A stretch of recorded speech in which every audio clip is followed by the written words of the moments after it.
31st of May, 1918. In the heat of battle, a lowly German dispatch runner put his life at risk when he saw the chance to become a hero. But this was no ordinary German soldier. This was Adolf Hitler. Hitler is being sent up to Battalion HQ with a vital message. On his way, he comes across a unit of French soldiers. Hitler pulls out his pistol.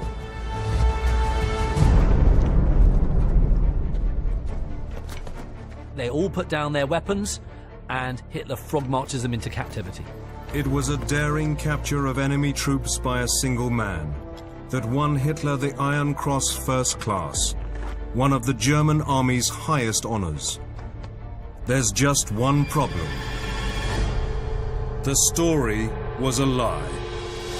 It was the first of many tales of self-promotion and deceit from a man who would stop at nothing to fuel his meteoric rise to power.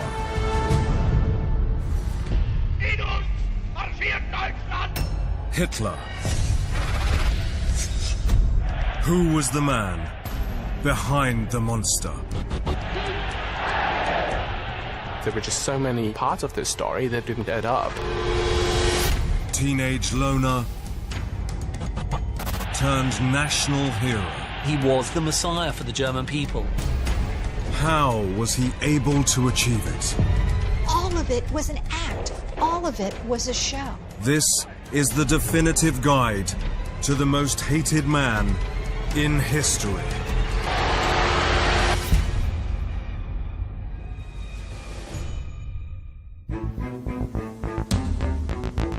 Adolf Hitler was not born a leader, but in just 12 years, the homeless dropout-turned-soldier would rise to become the undisputed head of a dynamic political party.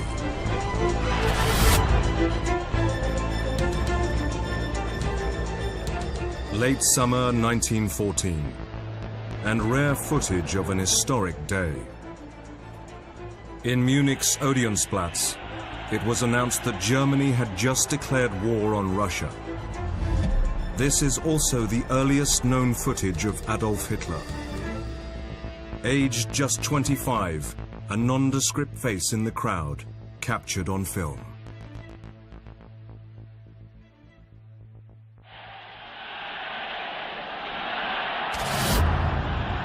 Fast forward 25 years to June 1940, and Hitler had marched his fatherland into a Second World War.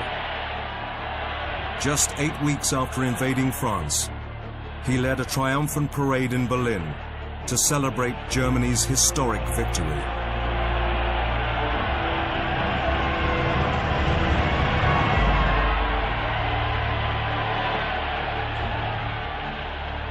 It's like a scene out of Imperial Rome with Caesar coming back.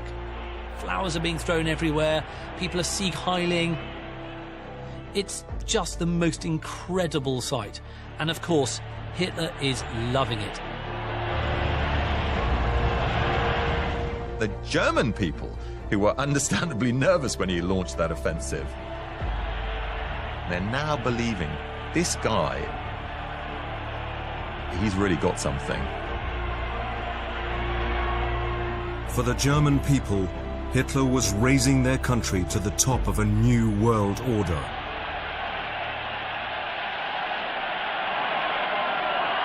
A pledge they bought into, partly on his reputation as a hero, earned on the battlefields of the First World War. But recently discovered documents reveal the truth about Hitler's early years was very different.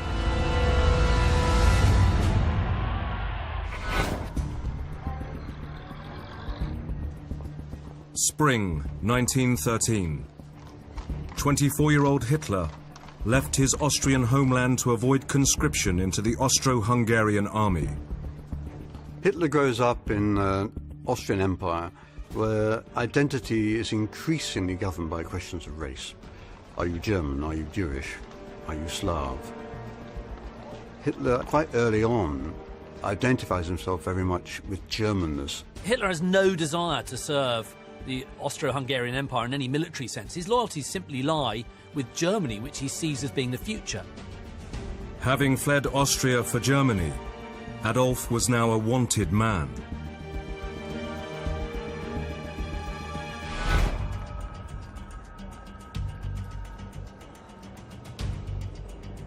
After 8 months on the run, the authorities tracked him down in Munich and hauled him into court.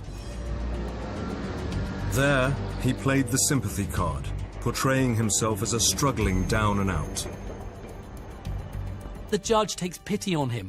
Lots of other people are in Hitler's shoes, but somehow Hitler manages to wriggle out of it. And of course, this is Hitler at his absolute theatrical best, and it's a talent that he'll build throughout the rest of his life. August 1914. Germany declared war on France.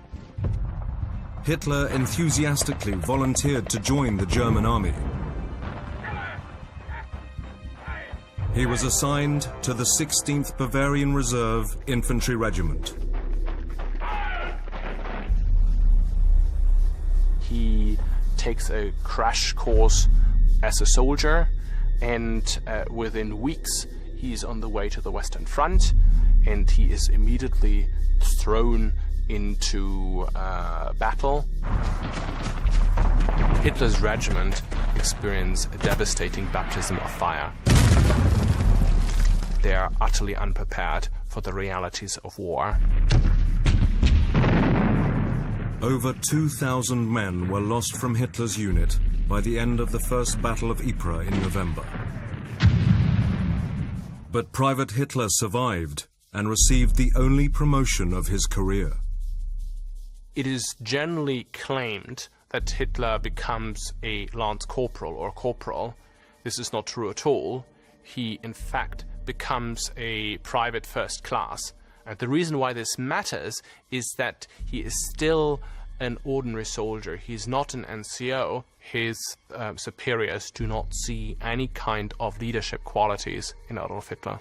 And what's really curious is that although he's promoted quite early on, he remains in that rank for the rest of the war. And with that promotion came a new role for Hitler: dispatch runner, relaying messages to and from units behind the front lines. Newly discovered documents from regimental archives reveal that Hitler's role was not nearly as dangerous as he went on to claim. The reality is he typically did not have to run from trench to trench, that he typically did not have to take messages right to the first line.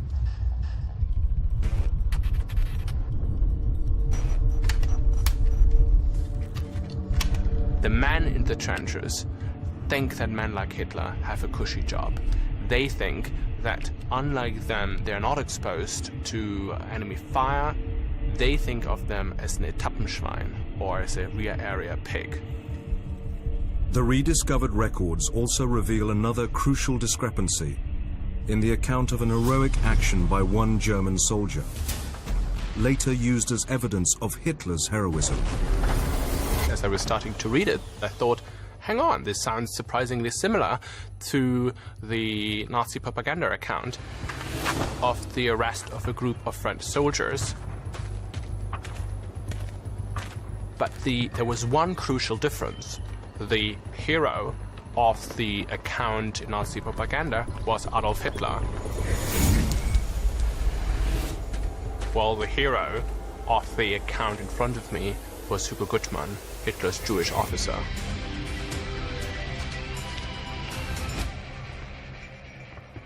Halt! But Nazi propagandists would later erase Hugo Gutmann's name from the account and replace it with Hitler's. Achtung! Adolf Hitler. Near the end of the war, Hitler was awarded the Iron Cross for delivering a dispatch under fire, an entirely different incident. As he's receiving the Iron Cross First Class, we can't help but imagine that Hitler is thinking, I finally made something of myself. He will wear this Iron Cross with pride for the rest of his life.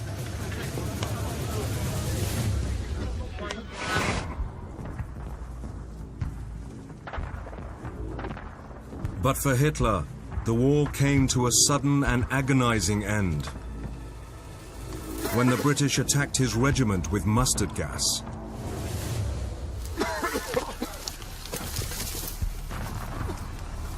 Poison gas, of course, is one of the most horrific aspects of the World War I battlefield, and Adolf Hitler gets a face full of it. By the following morning, his eyes are absolutely streaming. He can't see anything. Hitler was evacuated to a military hospital near the Polish border. But the unit he's put into is not the eye unit, it's the psychiatric unit. And so what seems to have happened is that after these 4 long years of war, finally the pressure has got too much to him and he's had a mental breakdown. After 4 years on the Western Front, Private Hitler's war had ended in failure. But the seeds had been sown for his transformation into the Führer.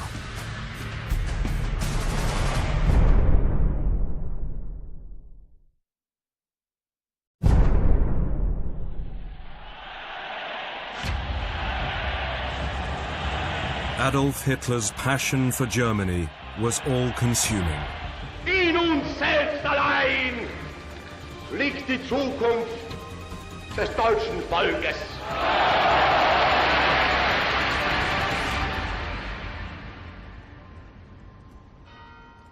Yet by birth he was an Austrian, born in the small town of Braunau am Inn on the 20th of April, 1889. Hitler comes from a dysfunctional family. His mother calls his father uncle. Their first 3 children die in quick succession, and Adolf, the 4th child, is the survivor. She goes on to have more children, but the only other son, Edmund, also dies, and she absolutely dotes on her only boy. But with his father, it's very different indeed. His father, Alois, is a very cold, elderly, distant man who regularly beats Hitler, and as a result, Hitler absolutely despises him.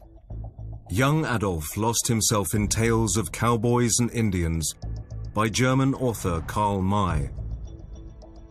These tales featured an Apache chief fighting for a better existence for his people. Perhaps it is those novels of the American West that first take young Adolf out of this obscurity. He's being introduced to a fantasy version of the broader world. When Hitler was 9, his family moved to the outskirts of Linz, the capital of Upper Austria. Here, Adolf dreamt of pursuing his great passion, drawing. But his father had very different ideas for his son's future. Hitler's father is a civil servant, and when Hitler shows an interest in art and announces that he wants to be an artist, his father is absolutely furious and says, "Never in my lifetime." Forbidden from studying art, Adolf was sent to a technical school with a focus on maths and science. Hitler is not a good student, but there is one subject that seems to excite his curiosity and his interest, and that's history. It is a certain kind of history. It is tales of the great heroes of the German past, the heroic kings and emperors and conquerors. Adolf's deepening German nationalism only added to the growing rift between father and son. His father clearly identifies with the empire, with the imperial project, with the Habsburg monarchy, whereas the young Hitler is clearly attracted much more to ideas of pan-Germanism, thinks of himself as German. But the sudden death of Hitler's father in January 1903 meant 13-year-old Adolf became the man of the house.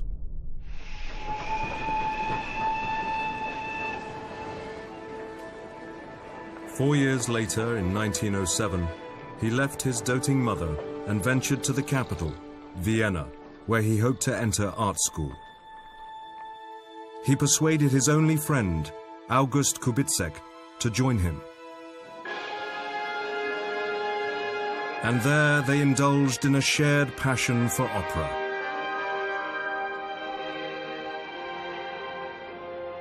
Hitler becomes enormously attracted to Wagner. What Wagner represents is a kind of mythological, pseudo-Germanic past. And so when he goes to Wagner, it is imprinting upon him an idealized form of society that is entirely rooted in myth. But this fantasy world was very different from reality, as 18-year-old Adolf discovered after taking the entrance exam for Vienna's most prestigious art school. The feedback he gets is that his drawings of buildings are actually quite good, but he's unable to draw people. He thinks it's child's play to get into it, and when he is rejected, he sees it as, quote, a bolt from the blue. It hits him, and it hits him hard. Furious over the rejection, he vowed to reapply, but young Hitler's world was about to fall apart.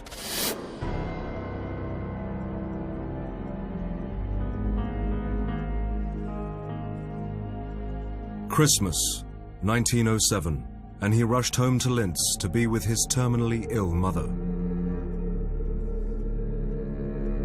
The scene around Clara's bed is just incredibly poignant. You have a woman there, lying, dying of breast cancer. She's in a lot of pain. They have this incredibly strong emotional bond, and Hitler is literally watching not only his mother dying, but also that emotional bond just disintegrating right in front of him.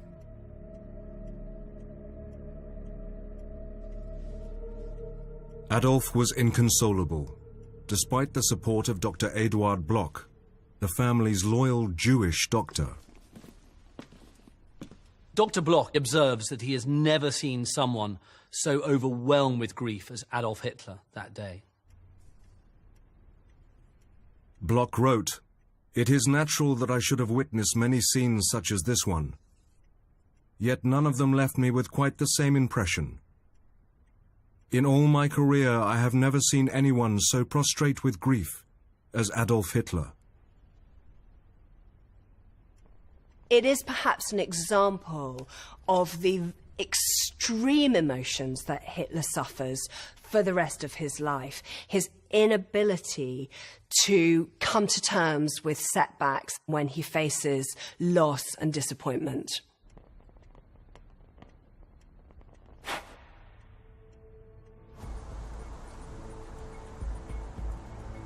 Between 1907 and 1909, we find Hitler on a downward spiral into essentially what we would call a street person in Vienna. In 1909, he actually spends Christmas in a homeless shelter. Adolf Hitler was a broken man. With his dreams shattered, he looked for someone to blame. What we find happening is a burning sense of resentment at the bourgeois middle-class world which had rejected him and which had failed to see his genius. While living in the homeless shelter in Vienna, Adolf was beginning to have his head turned by the people in power. One of the politicians that clearly influences Hitler quite a lot is the mayor of Vienna before the First World War, Karl Lueger, right-wing mayor. He admires Lueger's ability to understand the nature of the crowd in front of him, to get the pulse of the crowd. Hitler's later claim that his revulsion toward Jews began in Vienna at this time in his life was pure fabrication. He has Jewish friends, he deals with Jews when selling his art. There is no evidence that Hitler had any run-ins, had any negative feelings about Jews prior to the First World War. Hitler's account of his years in Vienna would be fictionalized over time to serve his political agenda, as were his recollections of the First World War, which ended in humiliation when Germany surrendered in November 1918. He finds scapegoats, Jews, socialists, pacifists on the home front. He begins to speak of a stab in the back of the German army, rather than what actually happened, which was a battlefield defeat. Hitler's anger and resentment grew, but soon he would realize he could channel it into politics. He had a cause, and it would bring the world to its knees.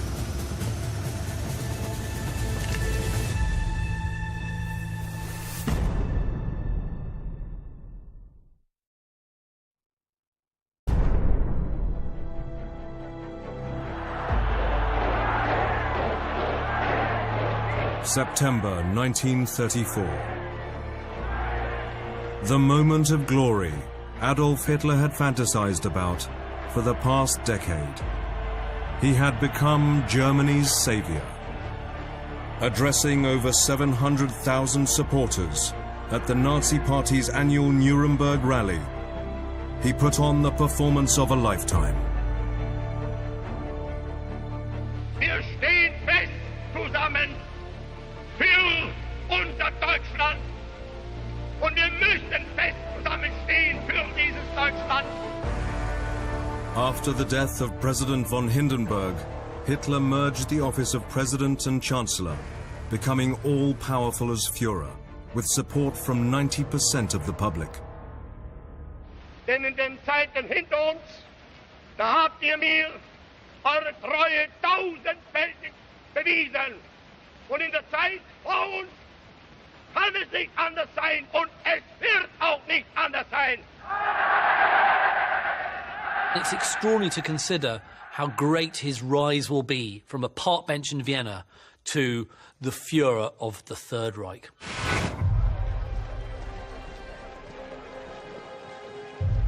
"15 years earlier, at the end of the First World War, Hitler recovered his eyesight and was released from the psychiatric ward.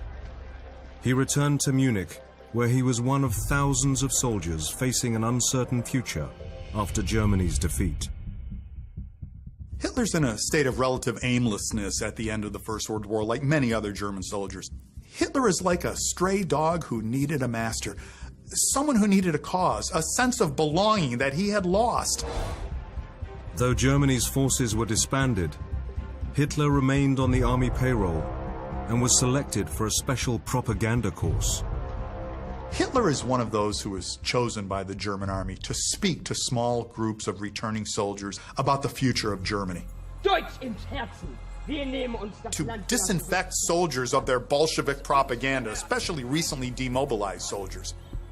Hitler threw himself into the program, stumbling upon the defining talent of his life, public speaking. He was a natural performer with a compelling style. This caught the attention of the local army unit's chief of propaganda, Captain Karl Mayr. Karl Mayr immediately sees in Hitler someone with a natural talent for speaking, who would speak in simple, approachable terms, and therefore could address other soldiers and ordinary people.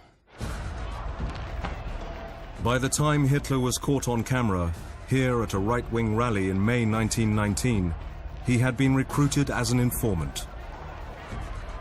One of his first assignments was to infiltrate and monitor extremist political groups emerging in Munich.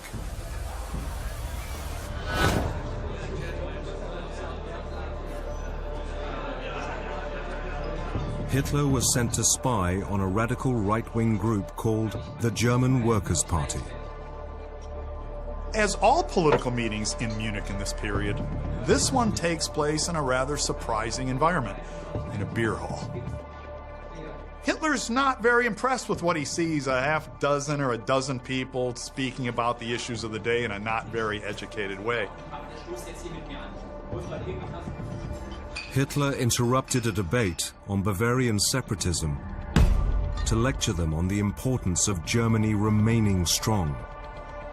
And in withering rhetoric, in rising volume, he talks about the sacrifice that he and the other soldiers have made for Germany. And it wasn't for Bavaria, it wasn't for a state, it was for all Germans. When Hitler starts to speak, it's like a switch going off inside him. He suddenly realizes that everybody in the audience is hanging on his every word. And the leader of the party, Anton Drexler, says, "My goodness, we could use him." Hitler was asked to join the very party he was spying on. Believing they were in sync with his own ideas, he accepted.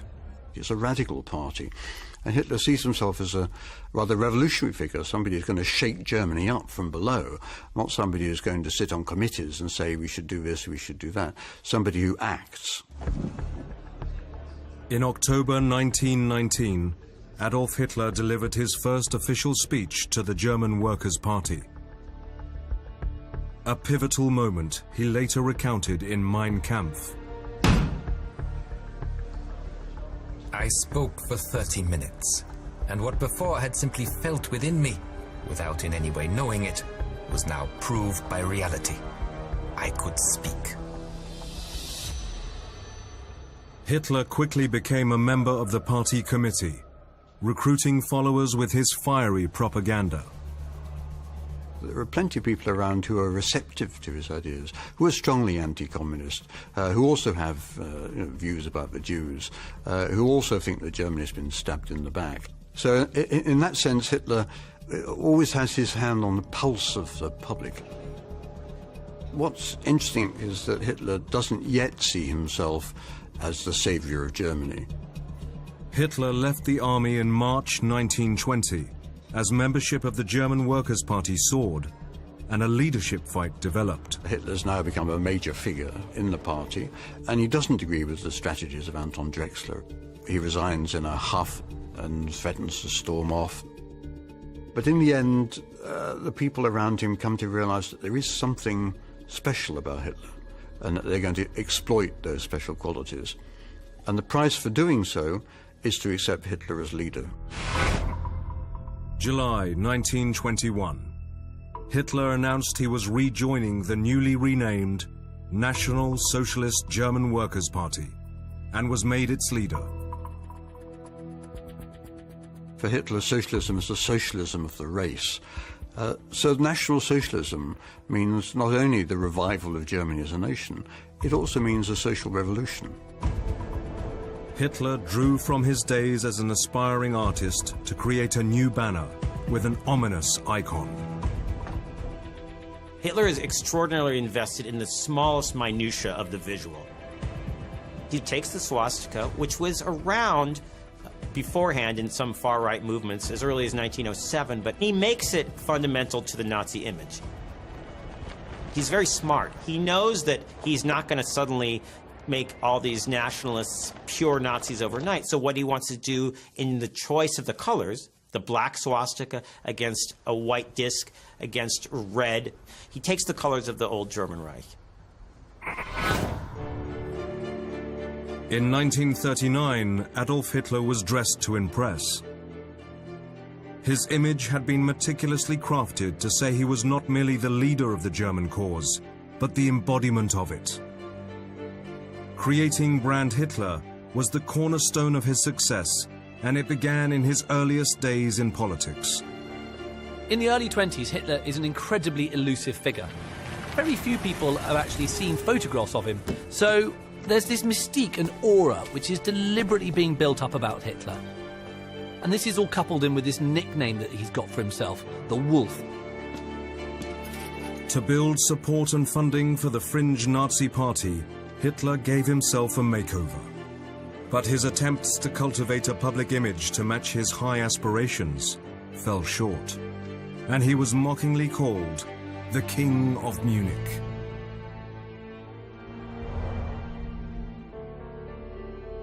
As a party leader in Munich, it's Hitler's job to mingle with those in high society circles, and he is completely inept at it. He lacks table manners. He's utterly gauche.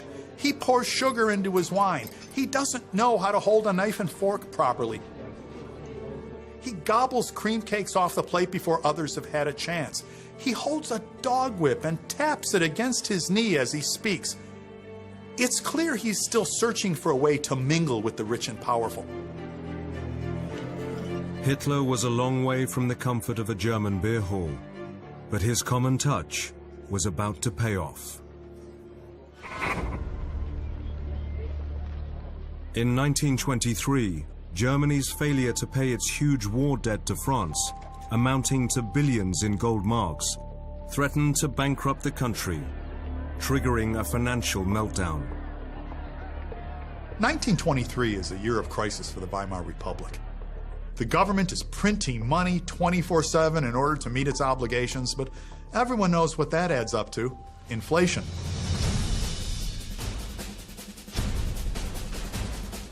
Before the war, it was 4 marks to the dollar, and it's going to get much worse.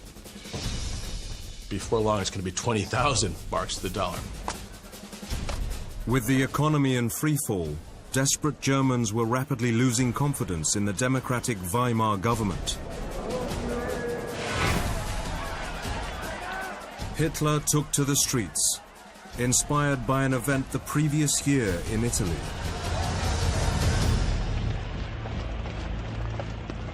Hitler is very much an acolyte of Benito Mussolini, an admirer when he makes his first grab at power.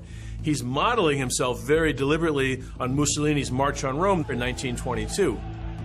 It's a statement of violent nationalism which has brought Mussolini to power. And this is very attractive to Hitler. You don't have to bother with all the ballot box waiting. You can just get on the street, march to the capital and say, "Give me power."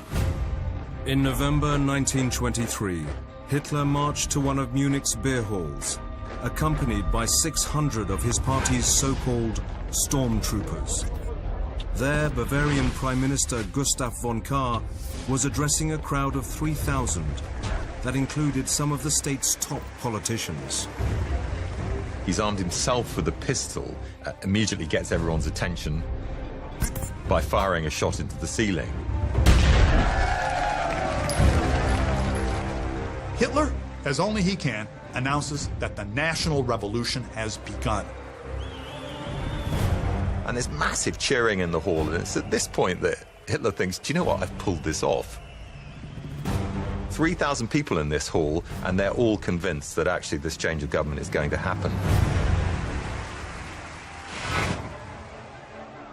The next day, Hitler led a 2,000-man march through Munich to take control of the city.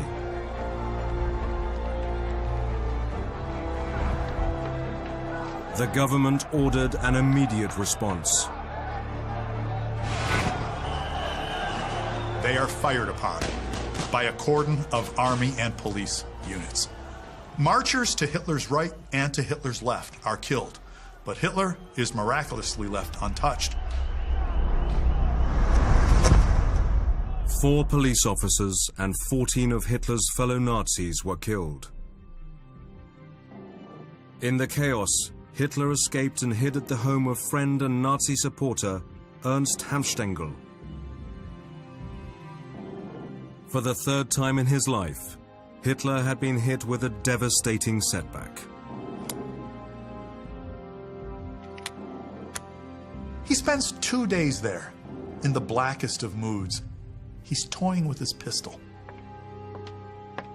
Hanfstaengl's wife talks him out of killing himself. But it's clear to Hitler that the putsch has failed, the party has been shattered, and that he himself has become something of a laughingstock. The following day, Hitler was found and arrested. As the arresting officer comes to take him away, Hitler insists that his Iron Cross be pinned onto his lapel. In his most despondent moment, this is still a man extraordinarily concerned with his own image. Hitler's vision of saving Germany was now viewed as a joke. For attempting a coup, he was charged with treason and faced the death penalty. This is not a jury trial. It's an administrative proceeding overseen by 3 judges, all of whom had been appointed during the old imperial period, and all of whom had at least some sympathy for Hitler's patriotic goals. Hitler turns the courtroom into a platform for his views. What he says is recorded in the local and national press. He is allowed to speak at length. And of course, it is in that very act of speaking that Hitler realizes he still has power. Hitler, in a way, breaks through at his trial. because now he becomes more visible to Germans. Now he's able to distill his message of hate and resentment and persecution to the Germans. Hitler was found guilty, but the judges were lenient. Spared the guillotine, he was sentenced to 5 years at Landsberg prison. The time that Hitler spends in Landsberg prison is very important. It's a time when he's forced really to sit and start to think out more about his political strategies. It's clearly, for Hitler, I think, a critical moment in which he suddenly realizes that he's reached the point where he has to define himself politically. The failure of the Beer Hall Putsch could have been the end of Hitler's career. Instead, it was a new beginning. He receives a steady stream of guests and visitors and well-wishers who bring him all sorts of gifts, who bring him all sorts of food.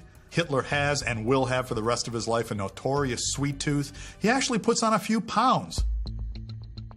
From his cell, he dictated to his trusted henchman, Rudolf Hess, what would become Hitler's infamous autobiography, Mein Kampf, My Struggle. Interestingly enough, he does not write the book himself. Mein Kampf is a man pacing around the room, blurting out whatever pops into his head at the moment. Mein Kampf is an interminably boring book. I mean, so boring that it makes you want to gouge your eyes out. It's just a terrible read, but important if you want to understand the sources of Hitler's ideas. Hitler tells us in Mein Kampf what he's going to do. That he is going to declare war on the Jews, that he is going to destroy the Jewish population of Europe, that he is going to upset the balance of power in the world. The language in Mein Kampf about the Jews is shocking even today. Maggots and parasites and cancers living upon the body politic of the various European nations. He's really starting to believe that he can shape the world according to his will. I think we have a real sense with Hitler now that he no longer sees himself as a drummer. He's going to be the one to lead the German people. He's going to be the Messiah for the German people.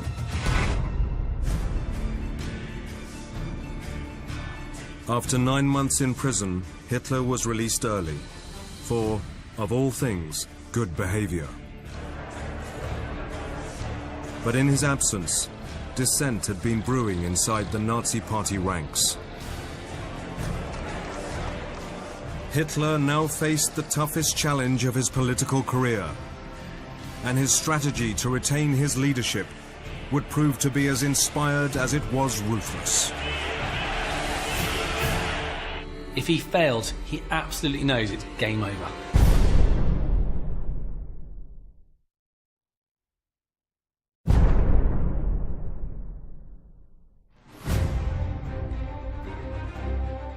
December 1924.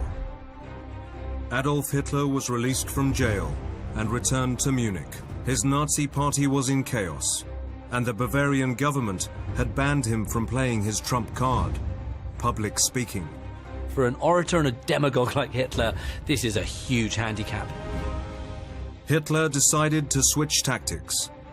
He no longer sought revolution, but change from within Germany's Weimar government. The fiasco of the Beer Hall Putsch has convinced Hitler that revolution in the old style is impossible. He comes out of prison determined to act legally. His first priority was to shed his gangster image. The challenge of rebranding Adolf Hitler fell to a former paparazzi photographer, Heinrich Hoffmann, an ally who greeted Hitler as he emerged from Landsberg prison. Together, Hoffmann and Hitler try out lots of different poses, lots of different costumes, if you like. One of them is Lederhosen. And when they see the contact sheet of all the images of Hitler and Lederhosen, he sort of scrubs them all out, puts red crosses over it, and just thinks he looks silly.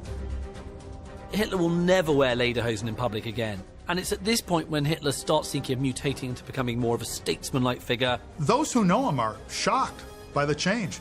Adolf Legalité, some of his friends mockingly call him. Legal Adolf.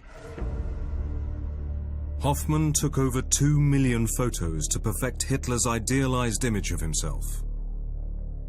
Hitler wanted the many photos he didn't like destroyed, but Hoffmann kept them, and they survive to this day. It's so interesting that Hitler had such a vision of what he wanted his image to look like that he actually took photographs of him trying out different poses for his speeches. I mean, this was a short little man with a funny mustache, and yet our iconic image of him is of this large, charismatic character. All of it was an act. All of it was a show. I'm so intrigued with this particular posture. Look how large and expansive it is, how this arm goes away from the body and forms into a fist, which is a symbolic weapon. Looks like you're about to attack. Hitler knew that. Hitler knew that if he expanded his posture and put out a symbolic weapon, he would rouse the audience to feel that strong emotion of danger and anger. Hoffmann's photographs were only part of Hitler's political overhaul. By February 1926, he turned his attention to the next obstacle in his path, those challenging his political authority. One of his closest followers, Gregor Strasser, has more or less formed a breakaway party in the northern districts. Hitler has to bring him under control. But he also has to prove to the men in Munich that he is still the leader. Hitler summoned party leaders to an emergency meeting in Bamberg. Nazi senior members from across Germany attended, including Gregor Strasser. There, Hitler demanded his party's unconditional loyalty. It's a do-or-die moment for Hitler, really. It's a moment when Hitler's got to reimpose his authority over the party.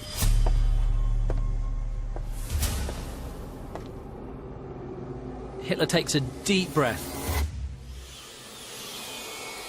and then starts on what he knows is going to be the most important speech of his political career. Hitler now feels confident enough to deliver that knockout blow, which is to demand loyalty from every member of the party, including Strasser.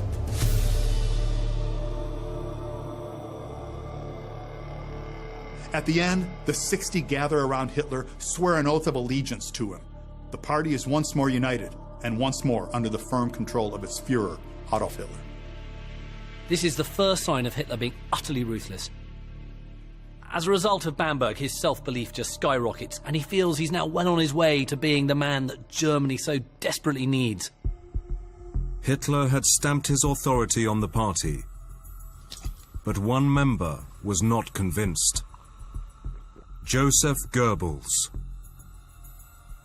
Hitler has realised that Goebbels has the communication skills, the propaganda skills that he wants for his campaign, and he's determined to woo him. He takes him to Munich, he takes him to Stuttgart, he gives rides to Goebbels in his car, and he basically charms Goebbels into following him. After the Bamberg conference, he clearly becomes convinced that Hitler is the leader that they need, that he is the person who will revive Germany's fortunes, and he switches his support. Goebbels, who kept a diary throughout his life, writes in his diary, "I love him. I stood next to him. He spoke to me. He gave me a photograph." And from that point, Goebbels is loyal to Hitler until the death. At the party's next conference at Weimar, he revealed his new image. One which would soon spark a deadly cult of personality, with Hitler as self-styled Führer. One of the interesting things about the title that Hitler chooses, the title of Führer, is that it doesn't just mean a political leader, of course, and he doesn't intend it to mean a political leader. A Führer is a kind of guide, a kind of prophet figure.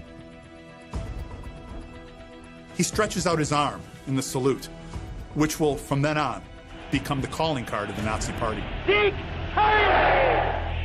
The Heil Hitler salute that greets him everywhere is now compulsory, and it just shows that his grip, his authority on the party is iron strong. In just 8 years, Adolf Hitler had risen from a common soldier to the undisputed leader of a dynamic political party. Certainly, he has gifts, a kind of rough personal charisma, public speaking, political organization. But there's also a certain ruthlessness and a willing to move against those who stand in his way. In 1927, the ban against Hitler speaking in public in Bavaria was lifted. Hitler once again can be in the public eye. At last he's got what he needs, a public platform. Hitler had honed his skills and perfected his image, and he was now ready to unleash them upon a struggling Germany and an unsuspecting world. Perhaps never in history have the man and the times been so closely aligned. And of course, the stage is now set for Hitler's rise to power, not just in Munich, but over all of Germany.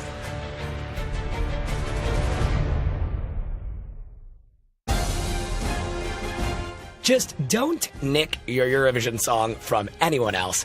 Always a good lesson to learn and learn again. Father Ted, next.